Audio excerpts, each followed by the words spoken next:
Here we are, outdoors, Wednesday, 21st July, Motorcycle Diaries. I am taking the VFR800 back to Honda, Brindley Honda, to swap it over for a little loaner, because I'm getting 3 new bikes delivered tomorrow, the Fury CBR600 RR and the CB1000 RA, which is one of the ABS. The character of this bike's really got to me, the character of the engine, I should say. It's a Honda, it's amazingly easy to ride. You can flick it around traffic. I think it looks nice. You know, it's not the most powerful bike, but it's not a full-on sports bike, is it? It's a sports tourer, so that's what I've got to get my head around. Genuinely, it's really comfortable, easy to ride. That V4 engine, it's got a lot of character, and as much that, you know, as I say, it really does kick in at around 6,500 to 7,000 revs when the VTEC opens up the new set of valves. It's very economical, it's practical.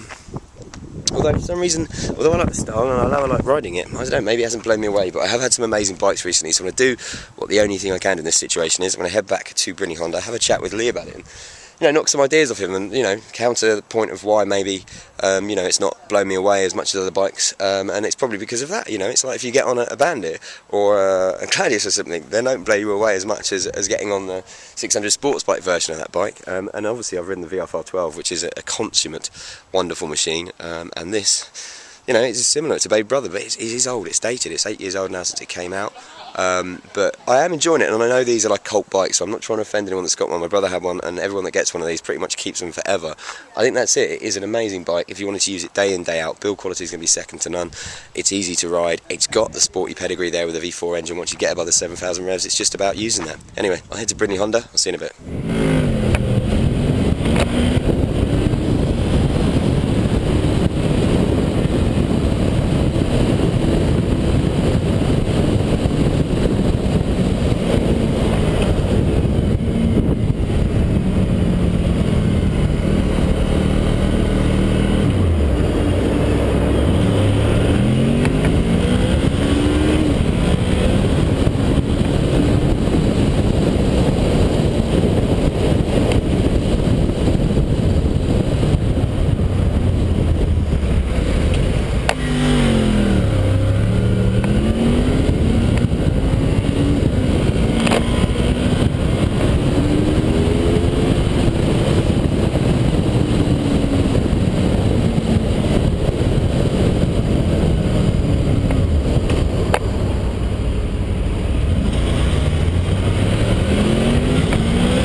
Right, so here we are, safe and sound at Brindley Honda. You can see my beautiful VFR800 here with Lee, my good man.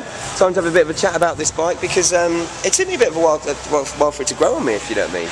Obviously, as you say, we're talking about categories this comes into. The sports tourer, sports road bike. It's pretty much the only one around that the 800 engine size-wise, isn't it? They've all moved on to 1200s and 1100s and big, huge horsepower. You know, it's just the sports tourer category's moved on. And with hypersports now actually coming into it, people call them sports tours, like boosters and, you know, not that I'd want a tournament booster, but people do, you know, it's a road.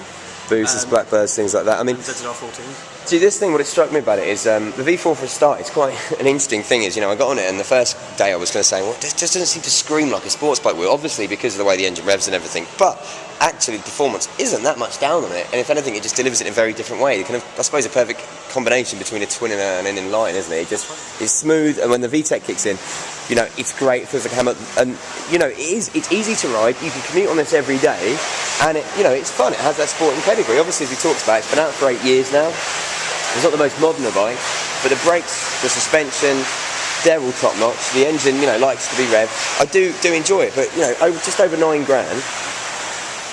The hardest thing is, I suppose, when it comes to this, two things I'd say is, one is I love the VTEC system, but I wish you had it on a setting. We talked about this earlier, didn't we? Saying, you know, if you could actually just decide whether you want it in economy mode or in sports mode, then it would be nice. So you have that extra power from the bottom. And also the second one is, it's hard to justify spending £9,000 on this when for £11,000 you get the VFR12. Exactly. But it's a fun machine, isn't it? And you were telling me that people are very, very passionate about this bike, aren't they? Yes. VFR owners, some that don't like the VTEC, some do. The old one, 750 up to 800, first injections up to the VTEC. Those that have got them, it's really hard to get them off it onto something else. Just because an all-round package, it's jack of all trades, master of none. It's just got a great seat for someone in the back. It'll tour. You can get a lick on it, can't it? Yeah, back box and stuff.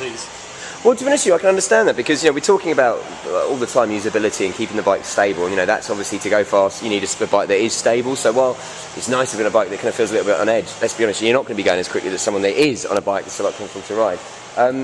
It's so comfy to ride. I really enjoyed it. I mean, I've took it around town a lot, on the motorways, all of that. It's fun, it's nice, and it's not like a commuter or, you know, a full-on tour where it's fun to ride but there's no excitement there, because it has still got that. I mean, you can really rev the tits off that engine and it responds. Low down power was amazing. Yeah. We've got a grunt. And it's, again, it's got a nice big screen on it as well. Yeah, it's comfy, fully faired, obviously. The phone your knees tuck in, and in a downpour, it will still look crafty. And it does, as I say, you can throw it around corners, you know, it's got the sporting pedigree, it sounds nice with the V4. It's, the reason I think I've been confused with it is because it kind of gives the impression, the way it looks and the way it wants to be ridden, is that it is a sports bike, but obviously it's not. If it was a used machine, and these are discontinued 3 or 4 years ago, yeah. I think, you know, it'd be a different story. You'd be thinking, this is a great buy second hand. Yeah, no, you're right. As a new one, I think they're great. They're really nice to ride still, and it's still current lineup in Honda's lineup, so... Yeah, man. As I say, I like it. I really do. I don't know if I'll go out and buy it, but, you know, that's the same about a lot of bikes, purely because you could have this for the rest of your life and you'd be happy with it. And it's a great bike, it's a great machine, it's never going to break down, it's reliable, build quality, all that kind of stuff. But yeah, and as you say, it's one of the last kind of 800 sports tourers around, if not the only kind of one in that category. So before you get on to the bigger boys, but as you say, I suppose the big point is would you spend 9 and a bit grand on this new when the VFR12 is there? Good question. That's a good question, and that's what exactly. That's exactly what it is. I'd definitely say if you're looking for something that you want the sporting pedigree, but you know, but something you can ride every day, commuting in the wet, and not feel like you're going to, you know, take your head off and stuff. Come and try out one of these, man. Give them a test ride because it is definitely something different. And the V4 engine's got a lot of character. See, character. We're using that with Honda. What's all that about? But no, it has got character. It is lively. It does want to pull and go. And yet, as I say, it's in a package where you can have a back box on it, and it's as practical as, you know, something like a Bandit. Box with character, read unreliable. Yeah. We were talking about that earlier. It's like, well, define character. Everyone seems to like bikes that break down a lot, so this is character. But yeah, this one obviously won't do that. But no, I've had a lot of fun on this. And what are you going to send me home on? Surprise. It's a surprise because tomorrow I've got a coming CBR600 RR, CB1000 RA, and the Fury, which we're going to take out 2 of us on Furies next week, aren't we, mate? So brilliant. Well, listen, VFR800. Thank you as always, Lee. It's a pleasure. VFR800. I guess a thumbs up from me. It's a great bike. It's a great machine. It's just, I suppose, for me personally, I'll probably go for a full-on sports bike or... Colour over there. In the knee straight, yeah. Another colour with the red. That's a nice one with the gold wheel as well. Yeah. So it's cool. So, you know, if you can buy one, as I say, maybe check out. They are rare as hell as second-hand bikes, but it's definitely something to consider if you're in the market for a bike around the 9 grand mark that you want to have fun on, maybe take track days and yet be able to use every day as a commuter. And there aren't that many bikes around you can do that with, is there? Nope. Brilliant. Cool. Till next time then. I'm going to go out on the FZ8 tonight for a bit of a night ride. Ride safe.